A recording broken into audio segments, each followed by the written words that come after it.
This is a story of country people and of a thing very close to them, the welfare, the education of their children. It is about people who live on the land, whose fathers lived on the land before them, and whose hearts tell them that old ways are good ways and should not be set aside lightly. To these people, the country schoolhouse of their youth, be it red, white, or whatever color, seems one of the few unchanging things in a world of confused and changing values. It has been tried and tested and found good. Their fathers created it, and they themselves bear the honorable impress of its mold. It is their own, and their loyalty to it is beyond any that mere brick and mortar can inspire. But they are a fair-minded people and prudent, and some among them are made uneasy by the thought that what was once good enough for them may not now be good enough for their children. This picture is about a group of people who face that problem. It tries to show the different ways they had of looking at it, and how they all wanted to do what was best, and how they went about trying to find out what really was best. There are no actors in this picture. The people you will see are just the kind of people they appear to be, the kind who, all over America, want to do the best they possibly can for themselves and for their children.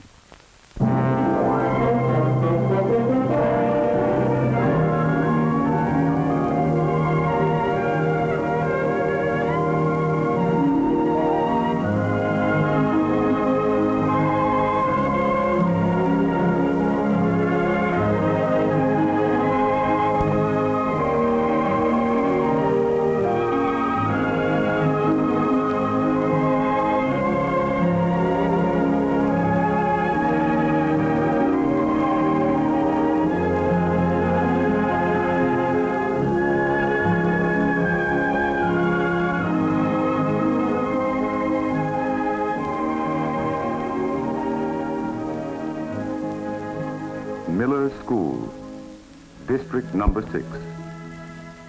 Another year, another school board meeting. Here's a letter. I think 12 students are enough.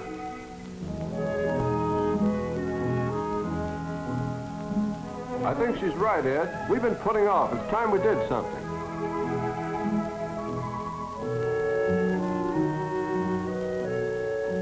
Let's look around, see what she needs this year.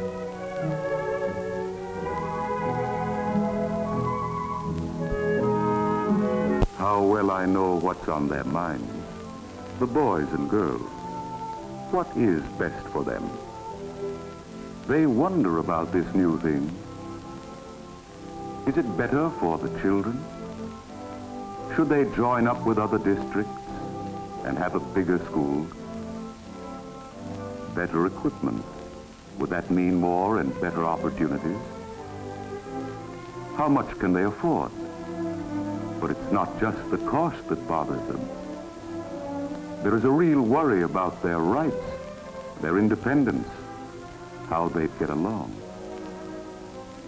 I remember 13 ragged, scattered states, suspicious, afraid of one another, afraid of surrendering their rights to a continental Congress.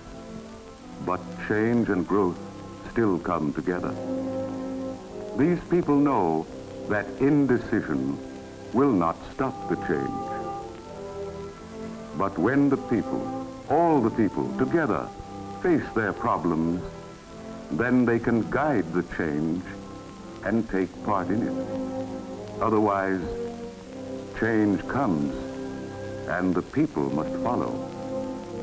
For ours is a living, changing world with new problems, new needs for the children.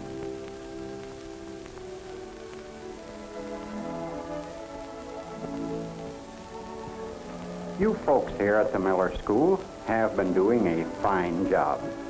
Ever since Ed Miller's grandfather set aside this piece of land, the people in this district have faced the facts. You've got a problem here. Might as well admit it straight out. There are 3,000 counties in the United States, and about 2,500 of them have a problem similar to yours. There is no one answer to the many and varied problems of all schools. We must study our own needs, know what we have and what we want, if we are to get the most and best for our money. We should use our agricultural college, State Department of Education, and other agencies to help us do the best job for our children. Just bringing more pupils together or building larger buildings may not be the answer to our problem. I know you have been talking and thinking about one way of answering it. Well, my job as county superintendent puts me in a position to get at some of the facts. I have seen many good school programs, not all alike, but each serving the children's best interests in its own way. For some, it was best to bring all children into one central school and have one or more teachers for each grade. Others found they could do the best job by having a central high school with a small elementary schools near where the children live. But let's talk about our own problem. Here is the Miller district, the Miller School. You have 12 pupils, and you know that's not enough. Hickory Corners has 15 children, Auden 23. Ripley has 65 in their two-room school. The village has about 400 and is already transporting your high school students. Now, adding the children in the 23 districts falling within convenient distance, you have enough to justify a good school with all the special but important services needed by the children and the entire community, and with an administrative unit large enough to do a real job. I know you want the best for your children. And in your case, I would say that Joe Turner has the answer. Throw in with the other districts and run a school in the village that comes up to modern standards. That's what I thought would happen. What do you think?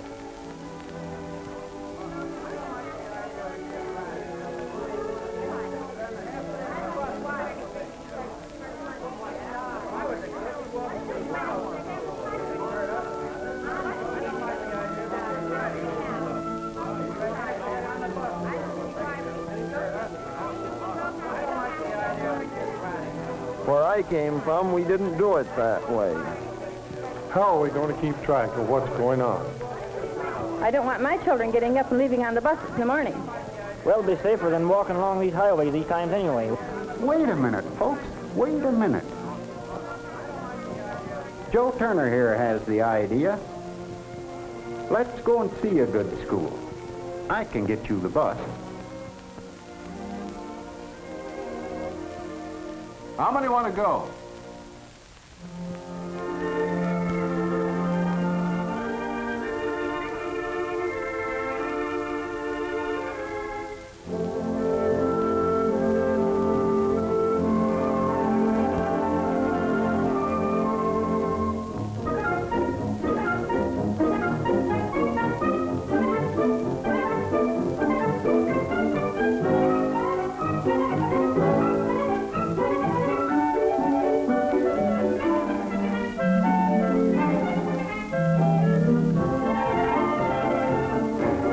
Enough room and enough kids the same age to get up a real ball game, a game that the players could really play.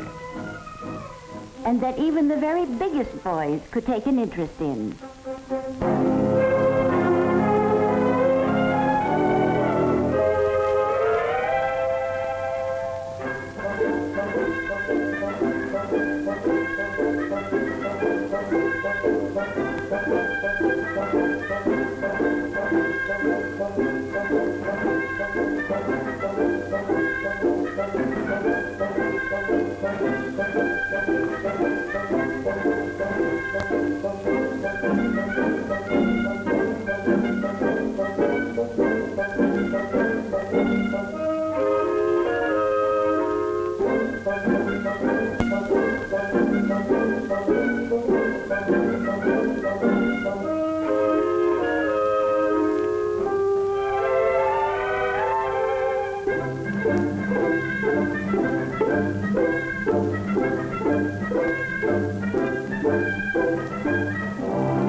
Even Ed and Joe were in agreement when it came to the agricultural program.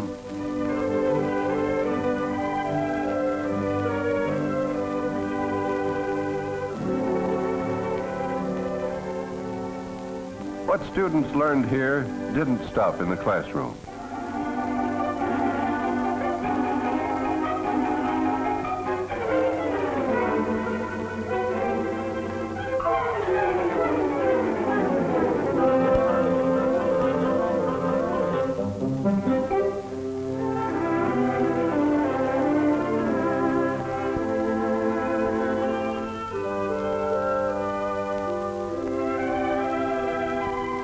The rooms and equipment were available for night classes.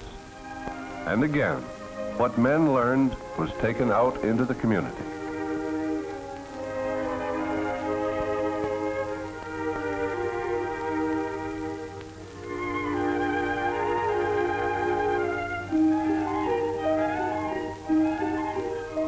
And we women saw things that we understood and liked.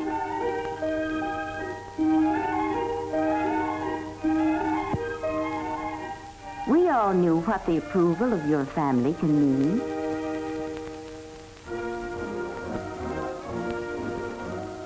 It's your Bill of Rights.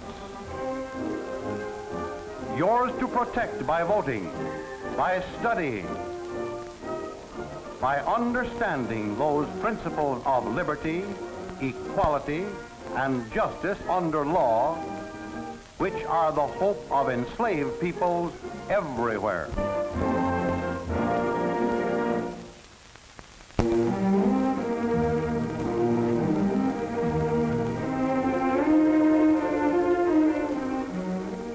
And afterward, they reviewed and studied what they had experienced through the film in guided discussions, building themselves into better and stronger citizens.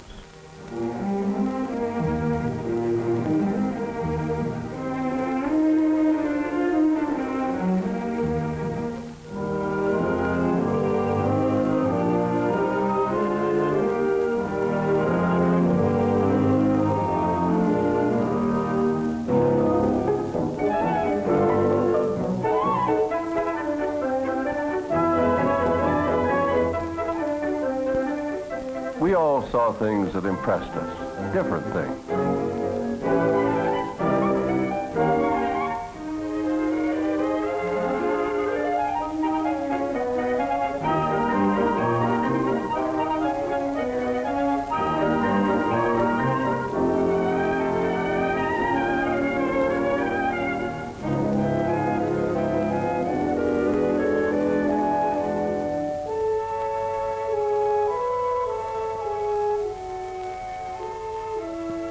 Ed Miller's boy got interested in a workbench.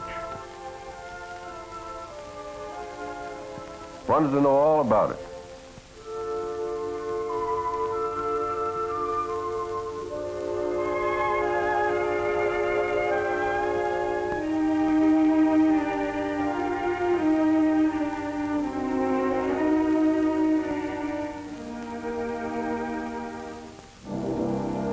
It got to be quite a story.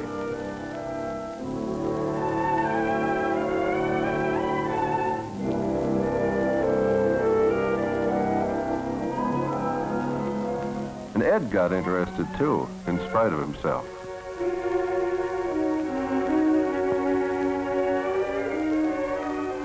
It seemed that when the boys got back to school this last fall, the shop teacher said the advanced class could use the shop to build anything they wanted. At first, that sounded easy. What did they want to build first? Well, there were lots of things. Let's see. Well, lots of things.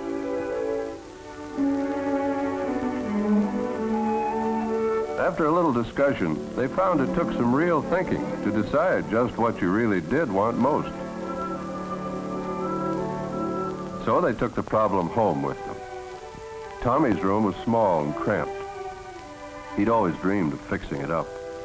But there are a lot of things that a boy just seemed to need right handy when he wanted them. It kind of piled up. Maybe if he had a bench. The teacher said he would help, but it took money for wood and screws and glue and fittings. Quite a lot of money. Turned out they all needed money. Well, what would people pay for? A spray program to control insects? Maybe we ought to find out.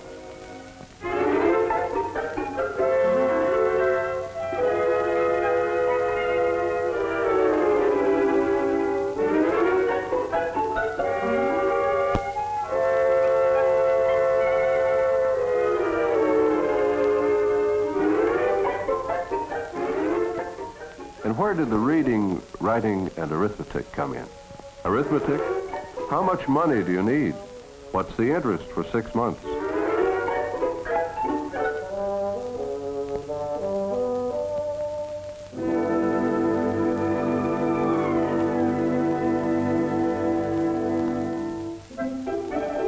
Reading? Who ever thought there were so many different kinds of spray outfits?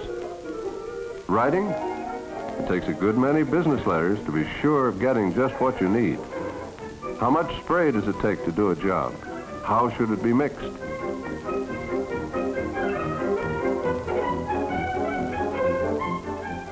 Seems as though kids can learn reading, writing, and arithmetic just about as fast as they need it, if it's for something they want to do instead of something they have to do.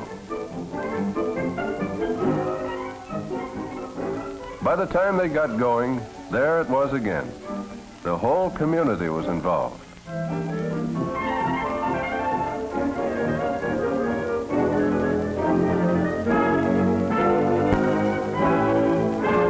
Boys were learning to use reading, writing, and arithmetic just the way they'd learn to use a hammer or a saw, by making it do something for them.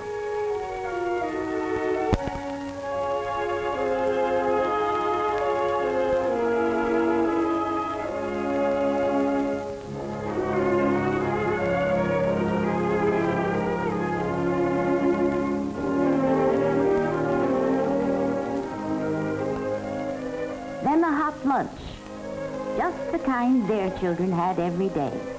Good school, good food, good health.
So the people, all the people, had their say. I don't care what those state experts say. Our kids are better off where they are. If your cow is sick, you'd trust an expert, wouldn't you? And they grow up to take jobs in factories. They're up against kids with more education. Reading, writing, and arithmetic, that's what they need. Not all this newfangled stuff. Any good school keeps them up in the 3 R's. But we gotta have a bigger tax unit. Well, we're just going to have to raise taxes. Why can't the state and federal government help? Then they'll try to tell us what to do. But we are the government. Might not be as bad as you think. If we do go in, we may wish we were out. Yes, but if we stay out, we may wish we were in, too. You still have your vote, haven't you? And you'll have something to say about how the high school is run, too. The townspeople will outvote us. But what's the best way to spend the money? Such a thing is getting too big, you know. We all want the same thing, a good school. Our school is good enough for you and me. Well, it's not good enough for my kids. All we want is a chance. I've fought this thing for 30 years. Well, I'm for it. I don't like the idea of swearing away our rights. It's going to cost us either way. I'll go along. Not me. I'm satisfied the way things are. Well, I don't know. Whatever is best for the children.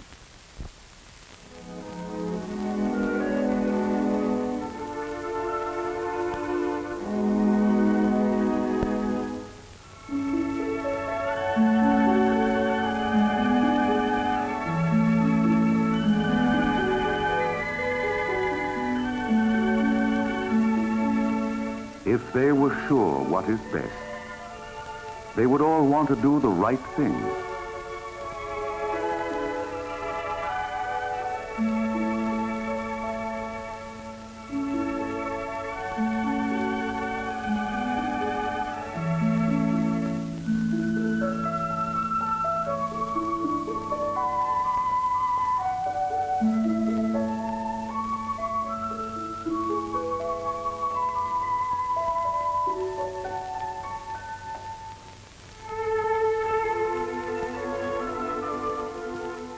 They've studied and worked together.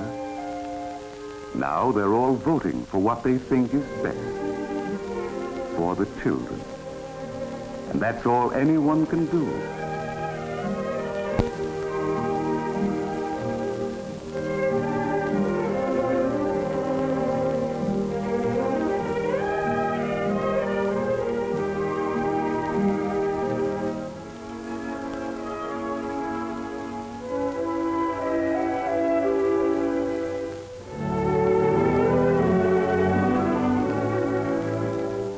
But however it comes out, it's what they wanted. All of them together.